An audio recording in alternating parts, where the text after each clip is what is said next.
잠언 26장 21절 28절 말씀입니다. 오늘은 불타는 입술입니다. 잠언 26장 23절, 잠언 26장 23절 같이 읽습니다. 불타는 입술과 사악한 마음은 은찌꺼기를 입힌 질그릇 조각 같으니라. 이 불타는 입술 하나만 이제 딱 말을 보면 입에 불이 난다 그러면 막 멸변을 쏟아낸다든지 막 성질을 낸다든지 그런 말을 이제 불타는 입술이라고 그러죠. 이제 여기 문맥적으로 약간 의미가 다릅니다. 불타는 입술. 예. 그리고 오늘은 불타는 입술. 잠깐 기도하고 시작합시다. 위대하시고 거룩한 주 하나님 감사합니다. 하나님께서 은혜와 복을 주셔서 이 시간 주의 말씀을 은혜롭고 권능 있게 영감 있게 잘 선포하도록 도와주시고 또 교회 모든 성도들 주님께서 건강을 지켜주시고 또 하나님의 말씀을 들을 수 있는 귀를 주시고 마음에도 깨닫는 마음을 주셔서 하나님의 말씀이 잘 받아들여지고 믿음과 잘 결합하도록 해주시고 오늘 온종일 주의 영으로 충만한 시간 주의 은혜를 많이 덧입는 그런 시간이 되도록 도우실 간구합니다. 결혼하지 듣는 자가 모두 주 앞에 있습니다. 위로부터 오는 그런 좋은 각양 좋은 선물들 받기를 원합니다. 하나님께서 더 풍성히 쏟아부어 주시고 또 이 시각에 아버지 하나님 예배를 드리지 못하는 모든 혼들을 기억하여 주시고 불쌍해 주시고 하나님의 말씀을 그들한테 허락해 주시며 깨닫는 마음도 주시고 또 아버지 하나님 각양 다양한 방법으로 또 집회를 갖는 그런 교회들 기억하여 주시고 하나님께 도우셔서 아버지 하나님 어려운 가운데서 오히려 믿음이 강건해지도록 해주시고 믿음이 더욱더 소생하고 살아나도록 도와주십시오. 주의 성기도 합니다. 아멘. 예, 오늘 공부할 잠언은 불타는 입술입니다. 성경은 말에 대한 교훈과 경고가 또 명령이 매우 많습니다. 잠언의 핵심 소재도 말에 관한 겁니다. 이제 말하면 말에 관련된 우리의 이제 지체, 우리 몸의 지체. 사람들은 이제 뭐 꼭 입으로만 말하는 건 아니지. 표정으로도 말할 수 있고, 행동으로도 말할 수 있고, 제스처로 이렇게 말할 수도 있고, 뭐 여러 가지 말할 수 있는데, 이제 어쨌든 말과 관련된 가장 중요한 지체는 입이죠, 당연히. 입이고, 이제 그걸 또 구체적으로 입술 또는 혀. 그걸 성경에 세 가지, 입과 입술, 혀.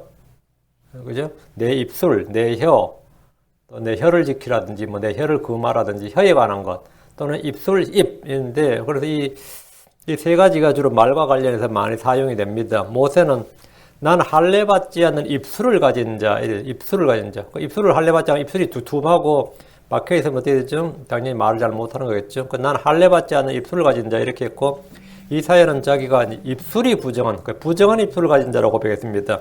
입과 혀와 입술은 그 사람이 내는 말에 따라 어떤 입술인지 결정됩니다. 거짓말하면 거짓말하는 혀, 입술이라고 합니다.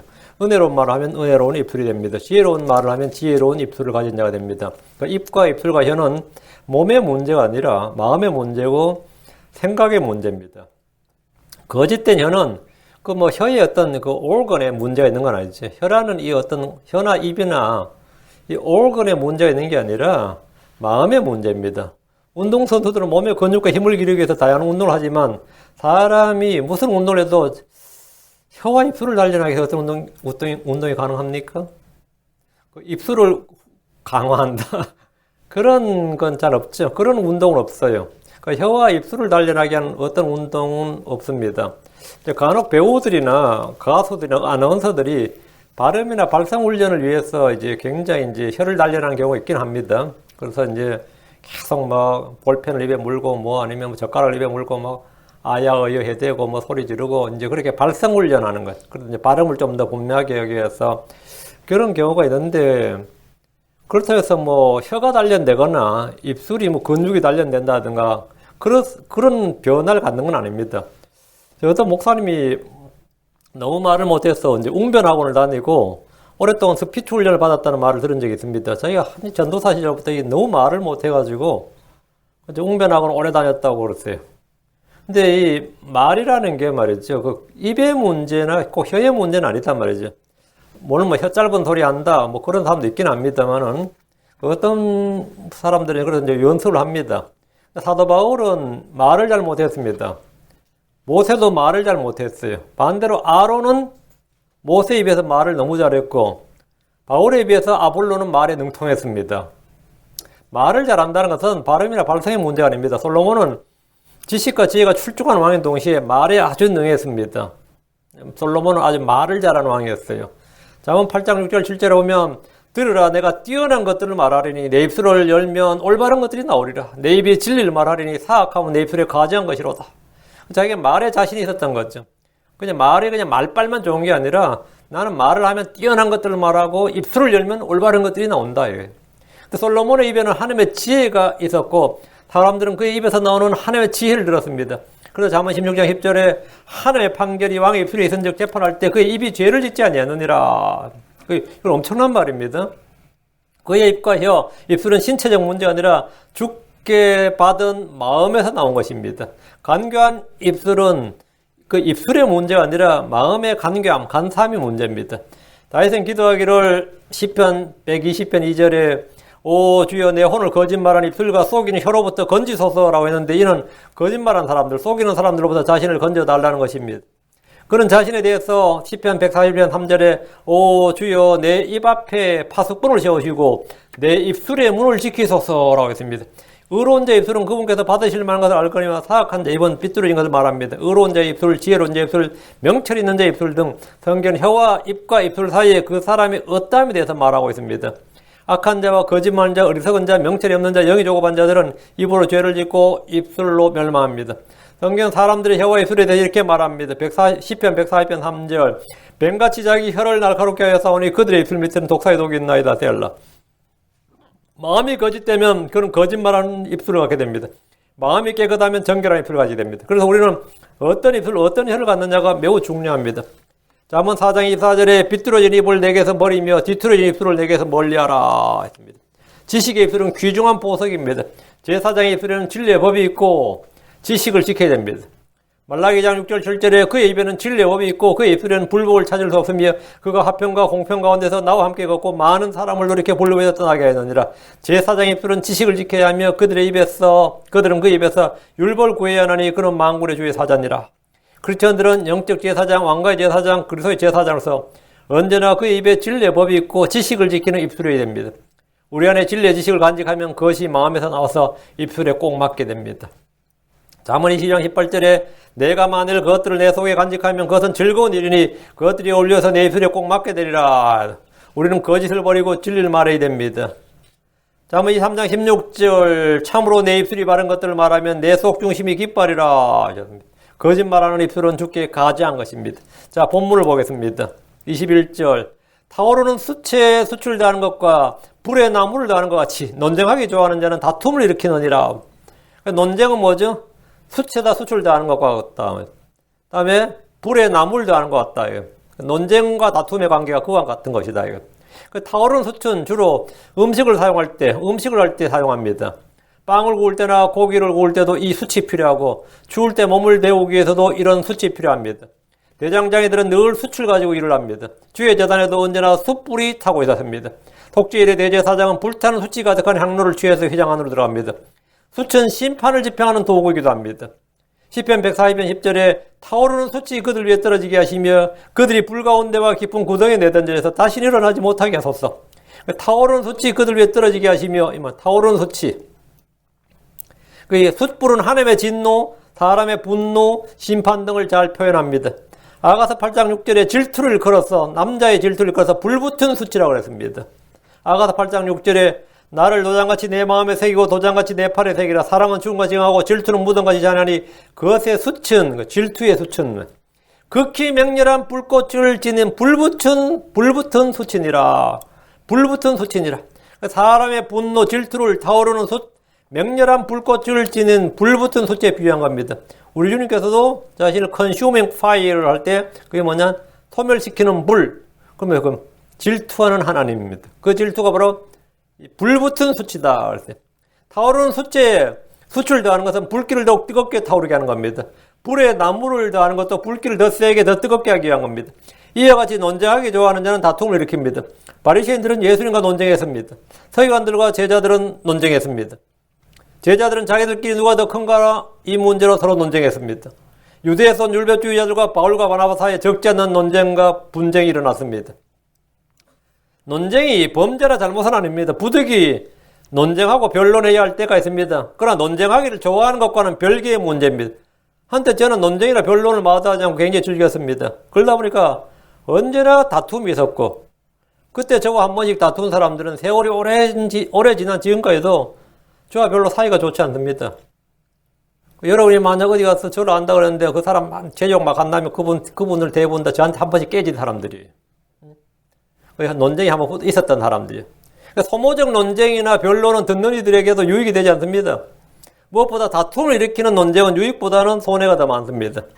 성경 말하기를 로마 14장 1절에 믿음이 약한 자를 너희가 받아들이되 의심에 찬 논쟁을 하지 말라. 의심에 찬 논쟁을 하지 말라.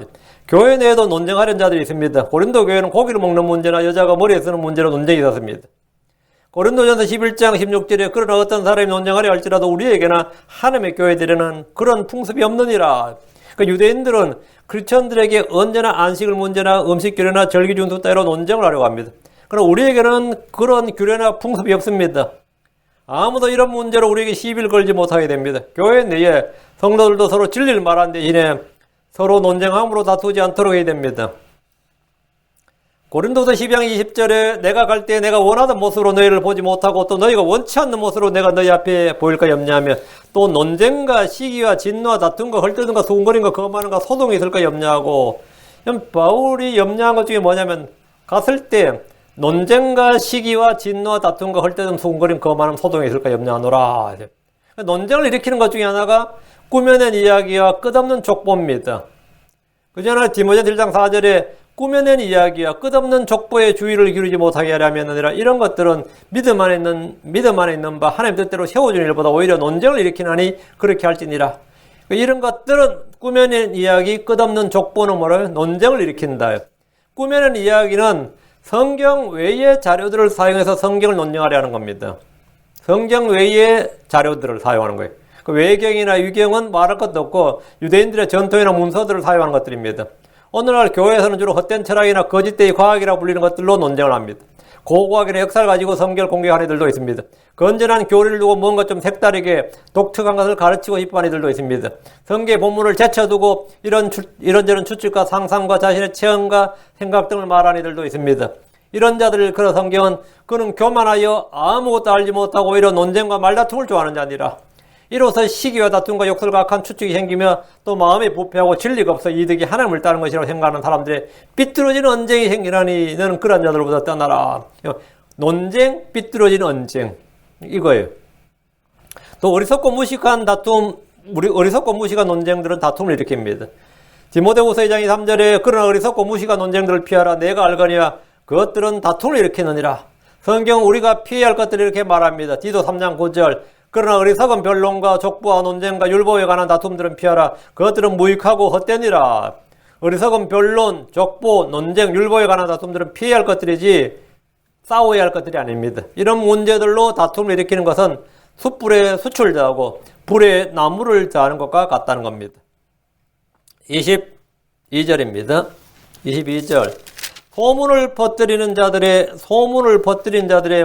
자의 말들은 상처들 같아서 뱃속의 가장 안쪽 부분들로 내려가느니라. 이 구절 앞에서 한번 나왔던 구절이네요. 이 구절은 개역성경을 보면 남의 말하기를 좋아하는 자의 말은 별식과 같아서 뱃속 깊은 데로 내려가느니라 이렇게 되어 있습니다. 이들은 전혀 같은 본문이 아닙니다. 킹제임스 성경과 현대역 본들은 약간의 차이가 아니라 이 같은 구절인데 전혀 다른 정반대의 의미를 가진 구절도 있습니다. 바른 성경을 선택하는 것은 바른 교회를 택하는 것보다 더 중요합니다. 지금 본문은 소문을 퍼뜨린 자에 대한 경고이며 그렇게 퍼뜨려진 소문들은 상처들과 같다는 겁니다. 출애굽기 23장 1절에 너는 거짓 소문을 퍼뜨리지 말며 사악한 자의 손을 잡고 불의한 증인이 되지 말라. 너는 거짓 소문을 퍼뜨리지 말라. 이 거짓 소문은 상처들과 같은 겁니다. 상처들. 남의 상처를 낸단 말이죠. 레위기 19장 16절에 너는 내 백성 가운데서 소문을 퍼뜨린 자처럼 여기저기 다니지 말고 또 서서 내 이웃의 피를 대적하지 말라. 나는 주니라. 거짓 소문, 악한 소문, 헛소문 등 소문은 삽시간에 사람들 사이에 퍼집니다. 소문을 퍼뜨린 자는 은밀한 일들을 드러냅니다. 소문을 퍼뜨린 자의 말들은 상처들과 같습니다. 소문을 퍼뜨린 자는 다툼을 일으킵니다. 반면에 좋은 소문도 있습니다. 어떤 여자는 예수님에 관한 소문을 듣고 예수님에 관한 소문을 듣고 와서 그분의 옷에 손을 댔습니다. 나음을 받았어요. 부정한 영이 들리는 어떤 딸을 둔 여자는 그분의 소문을 듣고 와서 그분 앞에 발 앞에 엎드렸습니다. 당연히 딸내미 나왔습니다. 좋은 소식을 소문으로 들으면 그 사람에게 유익이 됩니다. 악한 소문, 거짓 소문, 헛소문을 듣고 거기에 동화되면 그에게는 상처를 냅니다. 그냥 약간의 상처가 아니라 뱃속의 가장 안쪽 부분들로 내려가는 그런 상처입니다. 여기 뱃속의 가장 안쪽 부분들로 내려간다. 이게 뭔 말 같아? 뱃속의 가장 안쪽 부분들로 내려간다. 이 말은 속 중심에 상처가 난다는 거예요. 피부 겉껍데기, 몸의 이 겉껍데기에 상처가 나는 것이 아니라 속 중심에 상처가 난다. 그 말은 귀로 들어와서 마음에 전달되고 영을 상하게 합니다.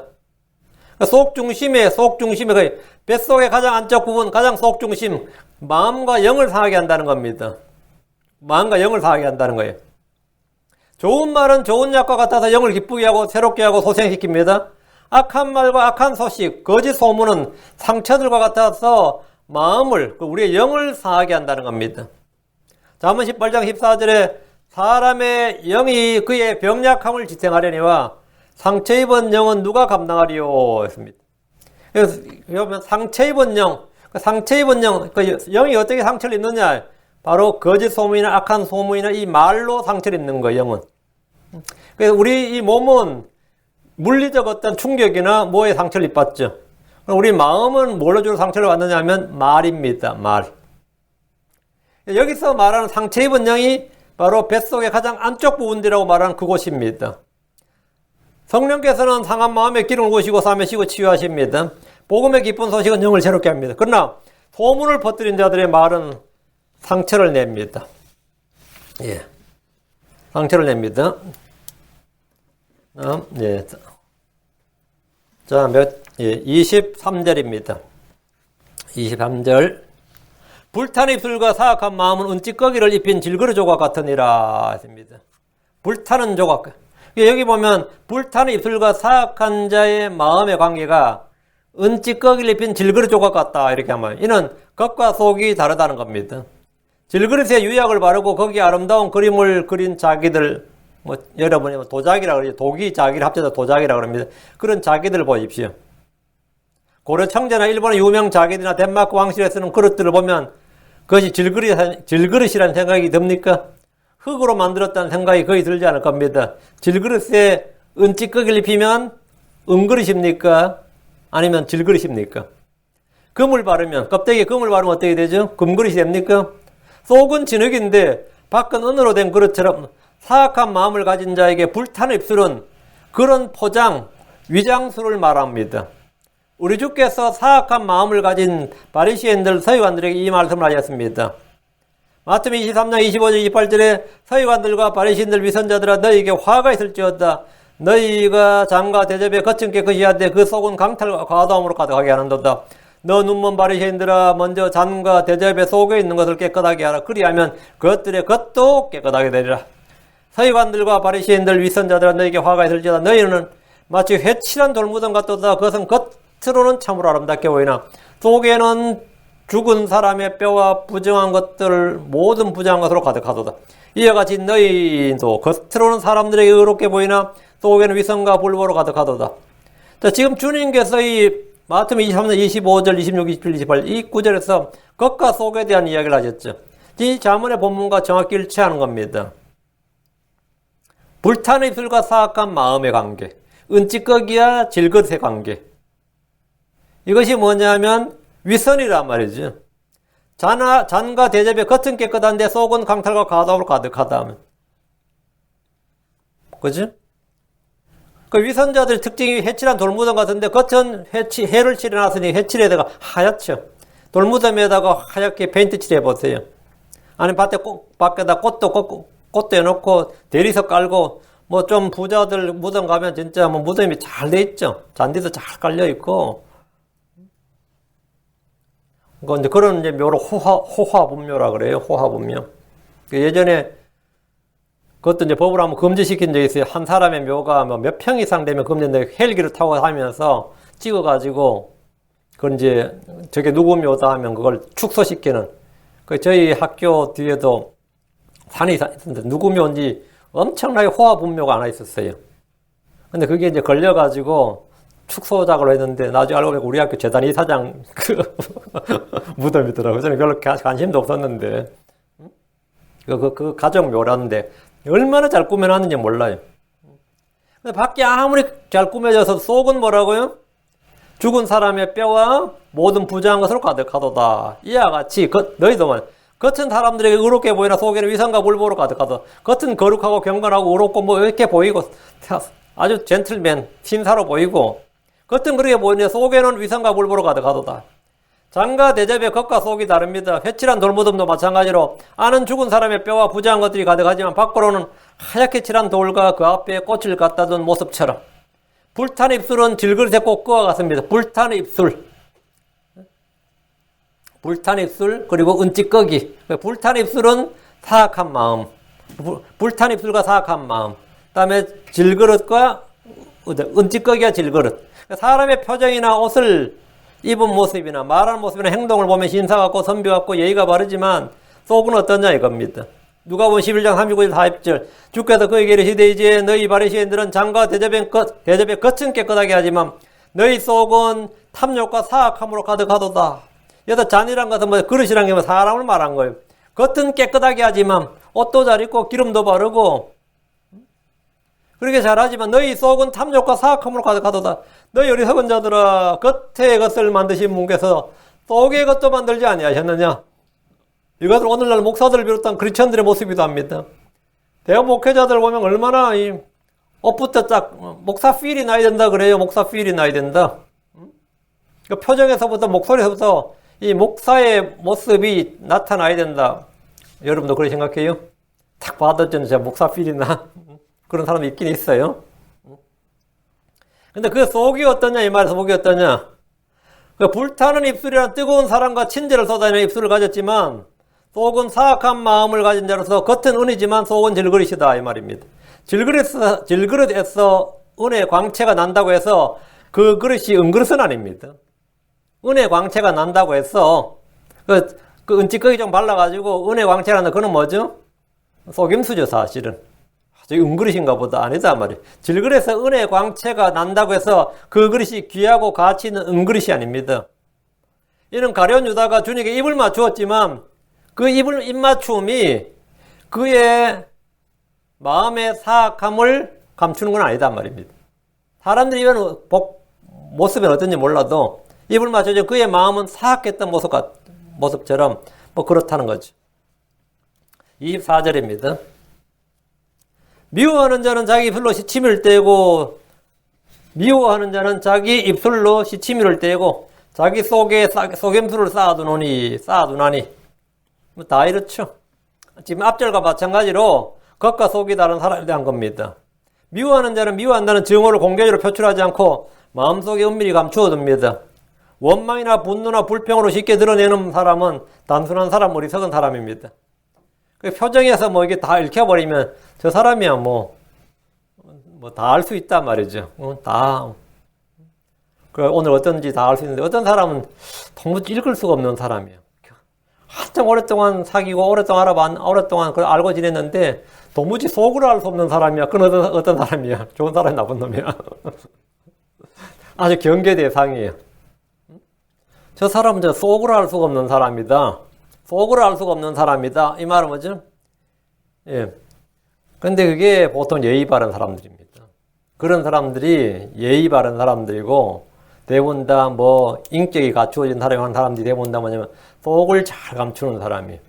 자기 속을 잘 감추는 사람.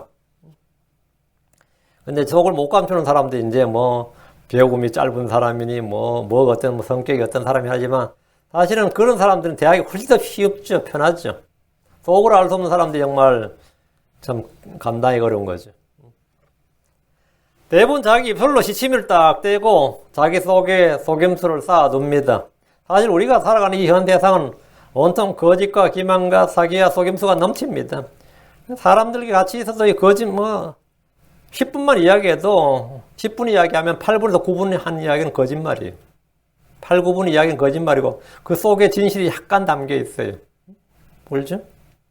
여러분이 아는 모든 말에 거짓을 넣어 보십시오. 다 말이 됩니다. 평화, 거짓 평화죠. 사랑, 거짓 사랑입니다. 정의, 거짓 정의. 안전, 거짓 안전입니다. 복음, 거짓 복음. 거짓 사도, 거짓 교회, 거짓 성경, 거짓말, 거짓 영, 거짓 대언자, 거짓 교사, 거짓 사도, 거짓 회당, 거짓 사역자, 거짓 목사. 여러분이 뭐 아는 단어에 다 앞에다 거짓 넣으면 다 말됩니다. 거짓 공약, 거짓된 선심, 거짓된 것이 아닌 게 뭐 있습니까? 거짓된 것 아닌 게 거의 없습니다. 그 성경이 말하기를 로마 3장 4절에 결코 그럴 수 없느니라 참으로 하나님은 진실하시되 사람은 다 거짓말쟁이라 할지어다. 하나님은 참되시되 진실하시되 참으로 하나님은 진실하시되 사람은 다 거짓말쟁이다. 사람은 다 거짓말쟁이다. 이거 뭐 절감하죠. 이건 어릴 때부터 뼈저리게 체험을 했어요. 어릴 때부터. 왜? 옆에서 다 봤으니까. 어른들이 얼마나 거짓말 잘하는지 어릴 때부터 잘 봤어요. 우리 앞에서 이야기했던 것하고 이웃이 누가 왔을 때 말할 때가 거짓말이에요. 왜 거짓말했나 그러면 그땐 그렇게 말해야 된다 그래요. 그래 거짓말 하는구나. 선생들도 거짓말을 잘한다는 걸 초등학교 때도 많이 봤죠. 선생들이 거짓말을 굉장히 잘하는구나. 나중에 그렇게 해야 되니까 목사들도 거짓말을 잘하는구나. 다 알게 된 거예요. 다 알게 된 거예요. 보니까 모든 사람은 다 그렇다. 이게 성경이야. 모든 사람은 다 거짓말쟁이다.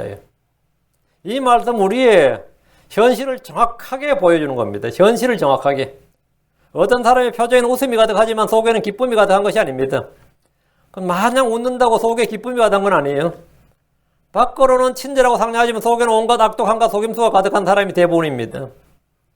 미워하는 자는 자기 입술로 시침을 떼고 거짓말을 하고 가장하고 위선을 떤다는 말입니다. 자기 속에 속임수를 쌓아두나니 자기 속에 속임수를 쌓아두나니 이것이 죄악된 육신의 본성이고 사람의 참모습입니다. 25절입니다. 그가 좋게 말할지라도 그의 말을 믿지 말라. 그의 마음속에 7가지 가지한 것이 있느니라. 참 얼마나 이 성경이 정확하게 우리 현실을 잘 볼 수 있도록 기록되어 있어요. 그가 좋게 말할지라도 그의 말을 믿지 말라. 예. 자기 속에 속임수를 쌓아둔 사람은 좋은 말을 한다고 해서 그의 말을 믿지 말라는 겁니다. 사람들은 누구나 체험적으로 사람의 말을 고지고대로 믿어서는 안 된다는 사실을 잘 압니다. 그 인생을 조금만 살아본 사람은 다 알아요. 사람 하는 말을 다 믿어서는 안 된다는 거를. 사람은 다 거짓말쟁입니다. 그가 좋게 말할지라도 사기꾼들은 언제나 좋은 말을 합니다. 뛰어난 언변을 가지고 있습니다. 거친 말을 쏟아내는 사기꾼은 거의 없습니다. 그 대언자들이나 사도들이나 우리 주 예수님 같이 거친 말을 쏟아내는 이런 사람은 사기꾼이 없어요. 대부분 사기꾼들은 좋은 말을 하죠. 좋은 말. 특히 종교 사기꾼들은 강단에 서서 가장 좋은 말을 다 합니다. 대언자들이나 우리 주 예수 그리스도와 사도들은 거친 말을 사용했습니다. 그러나 속이는 자들은 부드러운 말을 사용합니다. 로마 16장 18절 그런 자들은 우리 주 예수를 섬기지 아니하고 자기 배를 섬기며 좋은 말과 빼어난 말 솜씨로 순진한 자들의 마음을 속이느니라. 그러면 좋은 말과 빼어난 말 솜씨로 순진한 자들의 마음을 속이느니라. 우리는 사람의 말을 들을 때 그 말을 그냥 고지고대로 듣는 게 아니라 진위 여부를 확인을 해야 됩니다. 무엇으로 확인합니까? 진리의 말씀, 주의 말씀은 성경을 가지고 확인하고 판단합니다. 우리 어떤 사람이 말하면 다 의심할 수는 없죠. 그거는 의심을 안 하더라도 뭘 해야 된다고? 검증을 해야 된다고요. 의심하지 않더라도 검증을 해야 된다고요. 저는 거짓말쟁이 목사들 많이 봅니다. 거짓말쟁이 크리스천들 많이 봅니다. 수많은 크리스천들이 대부분 거짓말 잘합니다. 크리스천이라면 성령이나 정직한 영, 선한 영을 받은 사람들일 텐데 왜 그렇게 거짓말을 잘하는 겁니까? 육신적이기 때문입니다. 성령을 따르지 않고 육신을 따르고 하늘을 따르지 않고 세상을 따르고 사람들을 따르고 자기 자신의 정욕을 따르고 이익을 따르기 때문입니다. 진리를 따르지 않고 거짓을 따르는 것은 그의 마음이 거짓되고 부패하기 때문입니다. 거짓을 믿는 사람이 좋은 말을 한다고 해서 그것이 진리나 진실이 되는 것이 아닙니다. 지금 본문에 그가 좋게 말할지라도 그의 말을 믿지 말라. 그의 마음속에 7가지 가지한 것이 있느니라. 7가지 가지한 것, 이게 뭐 같아요? 입으로는 좋은 말 하는데 마음속에 7가지 가지한 것이 있다고 하는데 7가지 가지한 것은 잠언 6장 앞에 16절 19절에 나옵니다. 잠언 6장 16절 19절 주께서 이 6가지를 미워하시며 참으로 7가지가 그분께 가지한 것이니 곧 교만한 눈빛과 거짓된 혀와 무지한 피를 흘린 손과 사악한 상상의 깨를 꾸미는 마음과 신속히 해악으로 치닫는 발과 거짓들을 말하는 거짓 증인과 형제들 가운데 불화를 뿌린 자니라. 이게 7가지 가지한 것입니다. 잠언에서 주께서 밝힌 가지한 것들은 사악함, 거짓된 적을 비뚤어진 망을 가진 자들, 거짓말의 입술, 사악한 자의 희생물, 사악한 자의 길, 사악한 자의 생각, 마음이 교만한 자, 사악한 자를 의롭다는 자, 의인을 정죄하는 자, 서로 다른 추와 서로 다른 대, 사악한 자의 희생물, 어리석은 생각, 율법을 듣지 않는 자의 기도. 이게 성경 잠언에서 전부 다 가증한 자니라 할 때 가증한 것들입니다. 이런 것들이 전부 다 뭐냐? 그 마음 속에 있다. 이거예요. 잠언에서 말하는 가증한 것이 바로 이것입니다. 26절.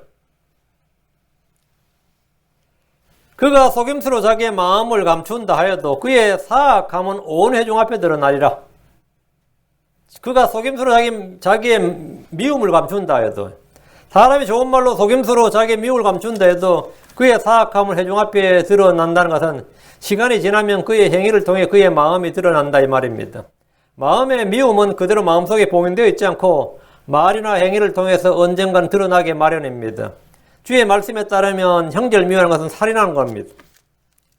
요한일서 3장 15절에 누구든지 자기 형제를 미워하는 자는 살인한 자니 살인한 자 속에는 영원한 생명이 가지 아니한 줄 너희가 아느니라. 아벨을 미워한 가인은 그를 죽였습니다. 주 예수를 미워하는 자들이 그분을 십자가에 못 박아 죽였습니다. 누구든지란 말에는 예외가 없다는 겁니다. 음욕이 간음이듯 미움은 살인입니다. 요한일서 4장 20절 어떤 사람이 난 하늘을 사랑하노라 하고 자기 형제를 미워하면 그는 거짓말한 자니 자기가 본 자기 형제를 사랑하지 아니한 자가 어찌 자기가 보지 못한 하나님을 사랑할 수 있으리요. 하나님을 사랑한다고 하는 자가 자기 형제를 미워하는 자는 그냥 거짓말쟁이라는 겁니다. 자기의 미움을 감춘데도 그의 마음은 회중들 가운데 드러나는데 이 땅에서 드러나지 않으면 주 앞에서 드러나고 주의 곁에 있던 회중들에게 다 드러납니다. 주께서 말씀하시기를 마가음 4장 22절에 감추어둔 것 중에서 드러나지 아니할 것이 없고 은밀히 간직한 것 중에서 널리 퍼지지 아니할 것이 없느니라.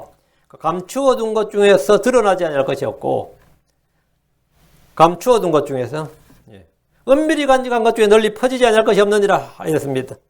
누가복음 8장 17절도 은밀한 것 중에서 드러나지 않을 것이 없고 감추어둔 것 중에서 알려지지 아니하고 널리 퍼지지 아니할 것이 없느니라. 지금 드러나지 않으면 심판대에 설 때 다 드러납니다. 그분께서 어두움에 감추어진 일들을 빛으로 가져가 드러내시고 마음의 의도들을 드러내십니다. 27절 누구든지 구덩이를 파는 자는 그 안에 빠질 것이요 돌을 굴린 자는 그 돌이 그에게 되돌아오리라. 구덩이를 판다는 것은 누군가를 빠뜨리기 위해서 아니면 누군가를 잡기 위해서 죽이기 위해서 함정을 파는 겁니다. 이게 구덩이를 파는 거예요. 성경에 이 표현이 자주 나옵니다. 본래 사냥꾼들이 짐승을 잡기 위해서 함정을 파는데 사람이 사람을 잡기 위해서 구덩이를 팠다는 겁니다. 시편 305편 7절에 그들이 까닭없이 내 혼을 해하려고 구덩이를 파며 내 혼을 해하려고 구덩이를 팠다. 함정을 팠다 이 말이죠. 까닭없이 나를 잡으려고 거기에 자기 거물을 숨겼나이다. 사람들이 다윗을 잡으려고 까닭없이 내 혼을 해하려고 구덩이를 팠다는 거예요. 시편 119편 85절에 주의 법을 따르지 아니한 교만한 자들이 나를 잡으려고 구덩이를 팠나이다. 다윗은 수없이 많은 구덩이를 헤쳐나온 거예요. 그물들 헤쳐나온 거라고. 왜? 다윗을 잡으려는 게 이제 사울부터 시작해서 계속 있었다는 거죠. 세상은 마치 약육강식의 법칙이 작동하는 정글과 같습니다. 서로 죽고 죽이며 속고 속이며 잡고 잡히는 그런 정글의 법칙이 작동합니다. 다윗을 잡기 위해서 구덩이를 팠던 사람들은 도리어 자기들이 판 구덩이에 빠지고 말았습니다. 시편 7편 15절에 그가 구덩이를 만들고 그것을 파더니 자기가 만든 도랑에 빠졌도다. 그가 구덩이를 만들고 그것을 파더니 자기가 만든 도랑에 빠졌도다. 자기가 파고 자기가 거기 빠졌다 이거예요. 시편 57편 6절에 그들이 내 걸음을 막으려고 그물을 준비하였으므로 내 혼이 풀이 죽었나이다. 그들이 내 앞에 구덩이를 팠으나 자기들이 그것의 한가운데 빠졌나이다. 셀라. 그들이 구덩이를 팠는데 내 앞에 구덩이를 팠는데 자기들이 그것에 빠졌다. 구덩이를 판 자들이 자기들이 판 구덩이 안에 빠진 가장 대표적인 예가 성경의 하만이죠. 하만. 그는 모르드게를 미워했고 그를 죽이려다가 유대인 전체를 다 죽이려는 계획을 짰습니다. 그러나 자신이 판 구덩이에 자신이 빠졌고 그와 그의 가족들과 민족이 죽임을 당했습니다. 구덩이를 파는 자는 그 안에 빠지고 돌을 굴린 자는 그 돌이 그에게 되돌아오는 것은 인과응보의 법칙을 보여주는 말씀입니다. 이와 비단 말로는 이제 심은 대로 거두리라 그 말씀입니다. 이스라엘은 바람을 심었고 해오리 바람을 거두었습니다. 인색하게 뿌린 자는 인색하게 거두고 풍성하게 뿌린 자는 풍성하게 거둡니다. 자기 육신에게 심는 자는 육신으로부터 썩는 것을 거둡니다. 성령에게 심는 자는 성령으로부터 영존한 생명을 거둡니다. 갈라디 6장 8절에 자기 육신에게 심는 자는 육신으로부터 썩는 것을 거두되 성령에게 심는 자는 성령으로부터 영존한 생명을 거두리라. 악을 뿌린 자는 심판을 거둡니다. 우리 늘 기억해야 될 한마디가 무엇을 심든지 그대로 그것을 거둔다는 겁니다. 갈라디아 6장 7절 속지 말라 하나님은 조롱 당하지 아니하시나니 사람이 무엇을 심든지 그것을 또한 그것을 거두리라. 심는 것을 거둔다. 때가 되면 거둡니다. 구덩이를 팠으면 정작 자기가 빠지는 그런 사람, 그 사람 구덩이를 판 사람이 바로 빠진 사람입니다. 전도서 10장 8절 구덩이를 파는 자는 거기 빠질 것이요 누구든지 울타리를 허는 자는 뱀에게 물리리로다. 구덩이를 파는 자는 거기 빠질 것이요 울타리를 허는 자는 뱀에게 물리리로다. 주께서 칼로 일어선 자는 칼로 망한다고 하신 말로도 이어갔습니다. 아비멜렉은 형제들 70명을 한 돌 위에서 죽였습니다. 그가 돌에 맞아 두개골이 깨어져 죽었습니다. 사사기 9장 3절에 어떤 여인이 맷돌 한 짝을 아비멜렉의 머리 위로 던져 그의 두개골을 다 깨뜨리니라. 자기가 형제들 머리를 깨뜨렸는데 자기 머리가 다 깨졌다 이거예요. 다윗은 칼로 자기 부하 우리아를 죽였고 그의 아내를 빼앗았습니다. 그 결과가 뭡니까? 그는 함정을 팠습니다. 우리아를 죽이려고 함정을 팠어요. 그 결과는 뭐냐? 사무엘하 12장 10절 12절 내가 나를 없인 자이고 해쪽 속 우리아의 아내를 빼앗아 내 아내로 삼아선즉 이제 그런 까닭에 칼이 내 집에서 결코 떠나지 아니하리라. 주가 이같이 말하노라. 보라 내가 내 집에서 너를 대적하는 재앙을 일으키고 내가 내 아내들을 내 눈앞에서 가져다가 내 이웃에게 주리니 이 해가 보는 데서 그가 내 아내들과 함께 누우리라. 너는 그 일을 은밀히 행하였으나 나는 온 이스라엘 앞에서 해 앞에서 이 일을 행하리라 하며 황당하게 된 거죠. 그는 자기가 판 구덩이, 자기가 굴린 돌에 자기가 빠졌고 자기에게 되돌아왔습니다. 다니엘의 대적들은 다니엘을 잡기 위해서 기도 금지법을 만들었습니다. 순전히 다니엘 한 명을 위해서 만든 법이에요. 다니엘 한 명 잡자고. 그래서 누구든지 여기는 자는 사자굴에 던져 넣는 법을 만들었습니다. 다니엘을 잡기에는 함정이었어요. 그러나 사자굴에 던져져서 죽임을 당한 사람은 누굽니까? 다니엘이 아니라 그 법을 만든 사람들이었습니다. 그 법을 만든 사람들이 전부 다 사자의 밥이 되었습니다. 28절 거짓말하는 혀로 거짓말하는 혀는 그 혀로 인해 고난받는 자들을 미워하고 아첨하는 입은 패망을 이루느니라.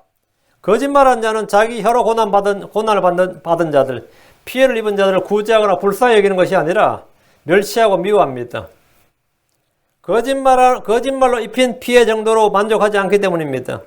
사기꾼들은 사기당한 자들을 동정하지 않습니다. 속이는 자들은 속은 자들을 동정하거나 그들에 대해 미안한 말을 하지 않습니다. 도리어 미워하고 좀 더 고통을 주고 싶어 합니다. 자기의 거짓말로 피해를 입힌 뒤에는 더욱 중상과 비방을 가합니다. 그는 상대의 파멸을 원하기 때문입니다. 아첨하는 일은 패망을 이루느니라. 거짓말의 주요 수단 중에 하나가 아첨입니다. 거짓말하는 여, 아첨하는 여는 거의 같습니다. 자, 허영기 많은 사람들은 아첨하는 말을 들으면 기뻐합니다. 꾸짖는 말에는 아주 기분 나빠하고 반발하지만 아첨하는 말은 아주 듣기 좋아한단 말이죠. 꾸짖는 말에 현혹되는 사람은 없지만 아첨하는 말에 속아서 자기를 내어주고 망하는 일은 허다합니다. 칭찬과 찬사를 하는 아첨꾼들은 뭔가 노리는 것이 있습니다. 그냥 칭찬하고 찬사를 보내는 게 아닙니다. 뭔가 노리는 게 있단 말이죠. 중상모략하는 적보다 아첨하는 위장된 적들은 훨씬 더 경계해야 됩니다. 하나님 아첨하며 자기들의 아첨하는 자들은 자기들의 혀로 아첨하면서 자기들의 혀로 거짓말한 자들을 그런 혀를 끊으신다고 하셨습니다. 시편 12편 3절에 주께서 아첨하는 모든 입술과 교만한 것들을 말하는 혀를 끊으시리니 이렇게 하셨습니다. 사람들의 불탄 입술은 주로 아첨하는 데에 사용되기 마련이지만 주님은 그런 것들을 미워하십니다. 오늘은 잠언 26장 여기까지 끝내고요. 다음 시간에 27장 하겠습니다. 오늘은 불타는 입술, 그리고 겉과 속이 다른 바로 거기에 대한 경고입니다. 그 불탄 입술이 바로 그 이야기입니다. 잠깐 기도하고 마치겠습니다. 위대하지 걸어가는 주 안에 감사합니다. 하나님께서 은혜와 복을 주셔서 주의 말씀을 선포할 수 있도록 해주셔서 감사합니다. 오늘 계속해서 주의 영을 충만케 하시고 은혜 베풀어 주셔서 저희가 주님을 향한 뜨거운 마음, 또 주님께서 부어주신 그 사랑이 넘치게 하시고, 또 하나님을 향해서, 또 이웃을 향해서, 서로 형제와 형제끼리 서로가 서로를 향해서 그렇게 더욱더 뜨겁게, 피차서로 뜨겁게 사랑하라 하신 말씀대로 사랑하도록 해주시고, 저희가 그것과 속이 다른 그런 위선자들이 되지 않도록 해주시길 원합니다. 아버지 하나님께서 은혜 베풀어 주시고, 저희 입술에 간사함, 교활함, 독임수, 거짓, 아첨 이런 것들이 없고 오직 진리를 말할 수 있는 진실된 순수한 그런 입술을 갖도록 도와주시기 원합니다. 부자한 혀를 갖고 부자한 입술을 가진 그런 자들, 이제는 아버지 하나님 입술에 할례를 받고 주께서 저희 마음을 씻어주셔서 아버지 하나님 저희가 모든 선함 가운데, 모든 의 가운데, 거룩함 가운데 가도록 해주시옵소서. 감사드리며 주의 성기도합니다. 아멘.